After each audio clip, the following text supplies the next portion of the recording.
Hello दोस्तों, स्वागत है आप लोगों को अपने चैनल में। देखिए दोस्तों, आज मैं आप लोगों के लिए ट्वेल्थ वालों के लिए, जी बिल्कुल ट्वेल्थ, और ये साथ में ऑल कंपटीशन के लिए भी एकदम काम आता है। देखिए, मानव भूगोल प्रकृति एवं विषय क्षेत्र ट्वेल्थ वालों के लिए जियोग्राफी का फर्स्ट चैप्टर लेकर आया हूँ, जिसका नाम क्या है, मानव भूगोल प्रकृति एवं विषय क्षेत्र। ठीक है, प्रकृति एवं विषय क्षेत्र। ठीक है प्यारे भाइयों, तो इस सेशन से पूरा पूरा जुड़े रहिए, और हाँ, याद रहे पूरा पूरा सेशन को कंप्लीट कीजिए, और अपने फ़ायदे के लिए चैनल को सब्सक्राइब करके बेल आइकन को प्रेस कर दें। ठीक है दोस्तों, तो चलिए हम लोग अपने सेशन की ओर चलते हैं। ठीक है प्यारे भाइयों, चलिए देखिए, हमारा 1 नंबर क्वेश्चन है कि संभववाद की अवधारणा में किस घटक को महत्वपूर्ण माना गया है। संभववाद की अवधारणा में किस घटक को महत्वपूर्ण माना गया है, तो मानवीय घटक को। ठीक है, किस घटक को, देखिए 2001 में एक बार पूछ चुका है यह क्वेश्चन है। ठीक है, तो आप लोगों को मानव भूगोल से निचोड़ जितना भी ऑब्जेक्टिव है पूरा के पूरा लेकर आया हूँ। ठीक है, तो मानवीय घटक है ये। ठीक है, चलिए देखिए, दूसरा क्वेश्चन है हमारा कि नियतिवाद संकल्पना में किस घटक को महत्वपूर्ण माना गया है। नियतिवाद संकल्पना में किस घटक को महत्वपूर्ण माना गया है, तो वह घटक है मानवीय घटक एवं प्राकृतिक घटक। ठीक है, मानवीय घटक एवं प्राकृतिक घटक, यानी कि हमारा ऑप्शन हो जाएगा सी, हो जाएगा, क्या हो जाएगा, ऑप्शन सी हो जाएगा, ए एवं बी दोनों, ऑप्शन सी। ठीक है, चलिए उसके बाद नेक्स्ट क्वेश्चन है हमारा, जी प्यारे भाइयों, आप लोगों को एकदम इम्पोर्टेंट क्वेश्चन दिखाया जा रहा है, क्योंकि देख लीजिए आप लोगों को 2016 और 2020 दोनों में पूछ चुका क्वेश्चन है। 2013, 15, 16, 18, ये जो है 1, 2, 3, 4 साल पूछ चुका क्वेश्चन है। ठीक है, तो चलिए देखिए आप लोग कि निम्नलिखित में कौन सा एक मानव भूगोल से संबंधित नहीं है। अब जो देखिए कौन सा है जो निम्नलिखित में जो मानव भूगोल से संबंधित नहीं है, तो देखिए कहने का मतलब क्षेत्रीय विभिन्नता, स्थानिक संगठन, अन्वेषण एवं वर्णन, ये जो हो गया मानव भूगोल से संबंधित है। लेकिन मात्रात्मक क्रांति, क्या मात्रात्मक क्रांति जो है हमारा मानव भूगोल से संबंधित नहीं है। चलिए उसके बाद नेक्स्ट क्वेश्चन देखते हैं हम लोग, नव निश्चयवाद के प्रवर्तक कौन है। देखिए 2013, 15, 16, 18 इसमें भी पूछ चुका है, नव निश्चयवाद के प्रवर्तक कौन है, तो जी प्यारे भाइयों, नव निश्चयवाद के प्रवर्तक कौन है, तो टेलर जी है। कौन है, टेलर जी। ठीक है, नव निश्चयवाद के प्रवर्तक कौन है, तो टेलर जी है। चलिए उसके बाद देखिए, किसने कहा मानव प्रकृति का दास है। किसने कहा मानव प्रकृति का दास है, तो एलेन सेम्पुल। एलेन सेम्पुल, याद रखिएगा, एलेन सेम्पुल ने कहा मानव जो है प्रकृति का दास है। उसके बाद नेक्स्ट क्वेश्चन है हमारा, मानव भूगोल का जनक किसे कहा जाता है। मानव भूगोल का जनक किसे कहा जाता है, तो रेटजेल को। ठीक है, मानव भूगोल का जनक किसे कहा जाता है, तो रेटजेल को मानव भूगोल का जनक कहा जाता है। उसके बाद अगला क्वेश्चन है कि जियोग्राफिया जेनरालिस के लेखक कौन है। जियोग्राफिया जेनरालिस के लेखक कौन है, तो जियोग्राफिया जेनरालिस के लेखक वारेनियर है। कौन है, वारेनियर, option B is the correct answer हो जाएगा। ठीक है, चलिए देखिए यहाँ पर देखिए एंथ्रोपोजियोग्राफी नामक पुस्तक के लेखक कौन है। एंथ्रोपोजियोग्राफिक नामक पुस्तक के लेखक कौन है, रेटजेल है। ऑप्शन इसमें कौन सा, ऑप्शन ए है। ठीक है, रेटजेल जी एंथ्रोपोजियोग्राफी नामक पुस्तक लिखे थे। ठीक है, चलिए देखिए उसके बाद अगला क्वेश्चन है हमारा, नेक्स्ट क्वेश्चन क्या कर रहा है हम लोगों से कि संभववाद शब्द का प्रयोग सर्वप्रथम किस फ्रांसीसी विद्वान ने किया। संभववाद शब्द का प्रयोग सर्वप्रथम किस फ्रांसीसी विद्वान ने किया, तो देखिए संभववाद शब्द का प्रयोग सर्वप्रथम किस फ्रांसीसी विज्ञान ने किया, तो लुसियन फैब्रे किए थे। ठीक है, कौन किए थे, लुसियन फैब्रे। तो इसमें हमारा ऑप्शन बी है। ठीक है, ऑप्शन बी है। ठीक है, लुसियन फैब्रे। चलिए देखिए उसके बाद नेक्स्ट क्वेश्चन है कि मानव भूगोल क्रियाशील मानव और अस्थायी पृथ्वी के परिवर्तनशील संबंधों का अध्ययन है, ये किसने कहा। ठीक है, ये किसने कहा, तो जी एलन सी सैम्पल। ठीक है, एलन सी सैम्पल जी कहे थे। ठीक है, चलिए अगला क्वेश्चन देख लीजिए आप लोग। 11 नंबर क्या कह रहा है। जी हाँ प्यारे भाइयों, एकदम ध्यान से देखते चलेंगे। निम्नलिखित में से कौन सा एक भौगोलिक सूचना का स्रोत नहीं है। निम्नलिखित में से कौन सा एक भौगोलिक सूचना का स्रोत नहीं है। तो भौगोलिक सूचना का स्रोत कौन नहीं है जी, बिल्कुल एकदम देखते चलिए। भौगोलिक सूचना का स्रोत कौन नहीं है। तो चंद्रमा से चट्टानी पदार्थों के नमूने, ये भौगोलिक स्रोत नहीं है, भौगोलिक सूचना नहीं है। ठीक है। उसके बाद देखिए आप लोगों को ले चलते एक बार, आप लोगों को ले चलते एक बार स्टडी मटेरियल की तरफ। ठीक है प्यारे भाइयों, तो चलते हैं हम लोग और देखते हैं आप लोगों का पढ़ने का जो है नोट्स कहाँ मिलेगा, पीडीएफ कहाँ पे मिलेगा, आप लोगों को लेकर चलते हैं। ठीक है, चलिए एक बार चलते हैं। तो देखिए दोस्तों, हम लोग इस प्रकार से गूगल पे आएंगे। गूगल पे सर्च करना है, हमें सर्च करना है, क्या सर्च करना है, बिहार, क्या, बिहार में बहार, बिना स्पेस दिए और .com लगा देना है। बिना किसी स्पेस के बिहार में बहार लिखना है और .com लगा देना है, बिहार में बहार .com। उसके बाद ऐसा इंटरफेस आएगा आप लोगों को बिहार में बहार का, उसको ओपन कर देना है। उसको ओपन करने के बाद देखिए आप लोग, ये देखिए क्लास 12 हिस्ट्री है ना, चैप्टर 4 फुल ऑब्जेक्टिव, विचारक, विश्वास और इमारतें, है ना प्यारे भाइयों। तो आप लोग देखिए यहाँ पर दे दिया गया है संस्कृति विश्वास से, विकास से। ठीक है, उसके बाद नीचे की ओर जाएंगे और हम लोग यहाँ क्लिक करेंगे और देखिए आप लोगों का जो है इसमें ऐसा प्रचार है, तो इसको कट कर दीजिए और यहाँ जो है हम लोग देख सकते हैं। देखिए प्रथम बौद्ध संगीति कहाँ हुई थी, है ना। उसके बाद है सांची का स्तूप किस धर्म से संबंधित है।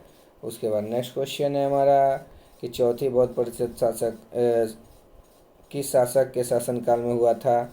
ये ऐसे करके आप लोगों को सारे क्वेश्चन दे दिए गए हैं। ठीक है, तो आप लोग आइए यहाँ पर और अपना अपना पीडीएफ डाउनलोड कर लीजिए और नोट्स डाउनलोड करके, या फिर आप चाहते तो ऑनलाइन यहीं पे पढ़ें।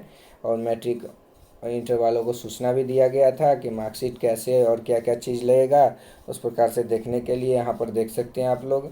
ठीक है, चलिए आगे की ओर चलते हैं। आप लोग को देखिए 10th वालों के लिए सोशल साइंस दी, बिल्कुल एकदम 10th वालों के लिए सोशल साइंस का दे दिया गया है। यहाँ पर आप लोग देख सकते हैं, देखिए यहाँ पर दे दिया गया है।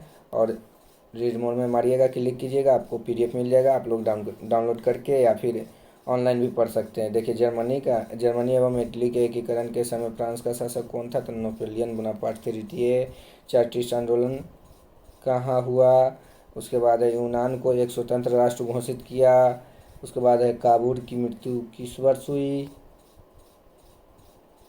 उसके बाद है इटली एवं जर्मनी वर्तमान में किस महादेश के अंतर्गत आते हैं। जी बिल्कुल एकदम आप लोग चाहेंगे ना तो मार सकते हैं। देखिए किस महादेश, तो यूरोप। कह रहा है कि यहाँ पर क्या कह रहा है, काबूल की मृत्यु तो 1862। ठीक है, उसके बाद कह रहा है कि यूनान को स्वतंत्र राष्ट्र घोषित किया गया तो 32 में। जी बिल्कुल इसी प्रकार से आप लोग आकर अपना पीडीएफ डाउनलोड करके एकदम घर पर बिंदास होकर पढ़ सकते हैं और तैयारी कर सकते हैं। तो आइए प्यारे भाइयों, बिहार में बहार, बिना स्पेस दिए बिहार में बहार .com पर जाइए और आप लोग अपना पीडीएफ डाउनलोड कीजिए। स्टडी मटेरियल आप लोग अपना डाउनलोड कीजिए। देखिए चैप्टर 1 का जो है जियोग्राफी है, मानव भूगोल का उपक्षेत्र के सिद्धांत, मानव भूगोल प्रकृति एवं विषय क्षेत्र, यहाँ पर दे दिया गया है सभी का। जी बिल्कुल एकदम सभी का दे दिया गया है। क्लास 10th मॉडल पेपर भी डाला हुआ है, आप लोग आइए यहाँ पर देखिए। ठीक है प्यारे भाइयों, चलिए हम लोग सेशन में चलते हैं।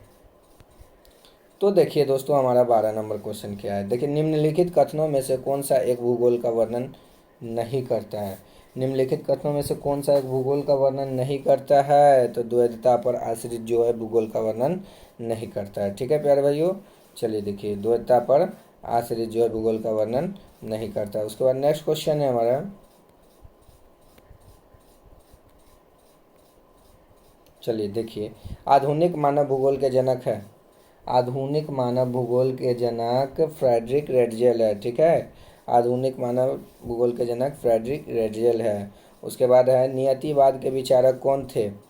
नियतिवाद के विचारक कौन थे।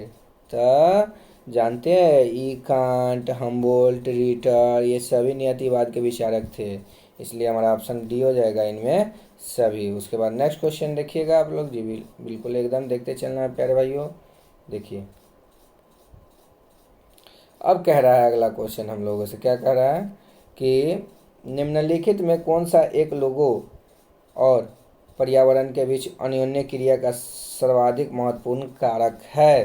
तो सर्वाधिक महत्वपूर्ण कारक जो है हमारा हो जाएगा मानव बुद्धिमत्ता हो जाएगा। ठीक है, क्या हो जाएगा, मानव बुद्धिमत्ता हो जाएगा। देखिए उसके बाद देखिए अगला क्वेश्चन कितना अच्छा दे दिया गया है कि भूगोल का जनक माना जाता है, भूगोल का जनक माना जाता है। तो भूगोल का जनक जो होता है ना, यूनान को माना जाता है। किसको माना जाता है, यूनान को माना जाता है। उसके बाद अगला क्वेश्चन देख लीजिए आप लोग, रुको और जाओ निश्चयवाद की संकल्पना किसने दी। रुको और जाओ निश्चयवाद, देखिए तो रुको और जाओ निश्चयवाद की समझना किसने की, तो टेलर जी। ठीक है, किन्होंने, टेलर जी ने। ठीक है, ऑप्शन डी हो जाएगा हमारा। उसके बाद देखिए व्यवहारिक भूगोल राजनीतिक भूगोल आर्थिक भूगोल अथवा सामाजिक भूगोल कौन से भूगोल के उपक्षेत्र है। तो ऐसा कौन सा भूगोल के उपक्षेत्र है, तो मानव भूगोल के उपक्षेत्र है। ठीक है, उसके बाद नेक्स्ट क्वेश्चन देखिए आप लोग जी, बिल्कुल एकदम देखिए, मानव भूगोल विचारकों के विकास की अभिव्यंजना है, न कि भौगोलिक ज्ञान के विस्तार और खोज का कोई तत्कालिक परिमाण है। यह परिभाषा किसने दी, तो यह परिभाषा जो है ना आप लोगों को विडाल डीला ब्लास ने दी, विडाल डीला ब्लास ने दी। ठीक है, चलिए देखिए उसके बाद 1990 का दशक भूगोल के किस उपागम के लिए जाना जाता है। 1990 का दशक भूगोल के लिए के किस उपागम के लिए जाना जाता है। तो किस उपागम के लिए जाना जाता है, तो आधुनिकवाद उपागम के लिए। ठीक है, option B is the correct answer. चलिए देखिए उसके बाद देखिए अगला क्वेश्चन है हमारा लास्ट क्वेश्चन कि ब्लास निम्नलिखित में से किस भौगोलिक अवधारणा में से संबंधित है। ब्लास जो थे ना, निम्नलिखित में से किस अवधारणा में से, भौगोलिक अवधारणा में से संबंधित है, तो संभववाद से। ठीक है, किससे, संभववाद से। ठीक है प्यारे दोस्तों, तो इतना ही के साथ आप लोगों को मैंने बता दिया कि स्टडी मटेरियल कहाँ पर मिलेगा। तो आप लोग जाइए सर्च कीजिए, क्या सर्च करना है जी, हमें सर्च करना है बिहार में बाहर, क्या, बिहार में बाहर .com एकदम सर्च मार देना है। ऐसे सर्च कीजिएगा ना तो ऐसा इंटरफेस आएगा, तो उसको खोल लेना है। क्या करना है, इसको खोल देना है। खोलने के बाद देखिए आप लोगों को आ गया यहाँ पर पीडीएफ जितना भी है आप लोगों का बना हुआ पीडीएफ हिस्ट्री का है। यहाँ देखिए यहाँ पर हिस्ट्री का दे दिया गया है। चलिए नीचे की ओर चलते हैं, 10th का दे दिया गया है। और यहाँ देखिए बिहार 10th मॉडल पेपर है, तो यहाँ से भी आप लोग डाउनलोड कर सकते हैं Bihar board class 12th model paper. देखिए क्लास 10th फिजिक्स चैप्टर 1। ठीक है, यहाँ पर आप लोगों को जितना भी चीज़ पढ़ने का ज़रूरत है सभी कुछ का नोट यहाँ पर दे दिया गया। तो आप लोग आइए एक एक बार डाउनलोड कीजिए। जैसे कि देख लीजिए आप लोग, ये जो है आप लोगों को यहाँ पर आप लोगों को क्या कहते हैं उसको, मोटिवेशन भी दे दिया गया है कि क्या करे, कैसे पढ़े, पढ़ाई में मन न लगे तो भी। ठीक है, तो देखिए 12th का जियोग्राफी है, इसी को हम लोग देख लेते हैं। यहाँ पर देख लीजिए आप लोग जी, बिल्कुल एकदम देखिए, मानव भूगोल के मूल सिद्धांत चैप्टर का नाम है। देखिए कौन सामाजिक भूगोल का उपक्षेत्र नहीं है ना। मानव भूगोल का जनक किसे कहा जाता है, मानव भूगोल क्रियाशील मानव और अस्थायी पृथ्वी के परिवर्तनशील संबंधों का अध्ययन करता है। तो देखिए इस प्रकार से आप लोगों को सभी नोट्स जो अभी मैंने पढ़ाया ये सब दे दिया चुका है। आप लोग आइए डाउनलोड कीजिए। ठीक है प्यारे भाइयों, इतना ही के साथ आप लोगों से विदा चाहते हैं। जय हिंद, जय भारत।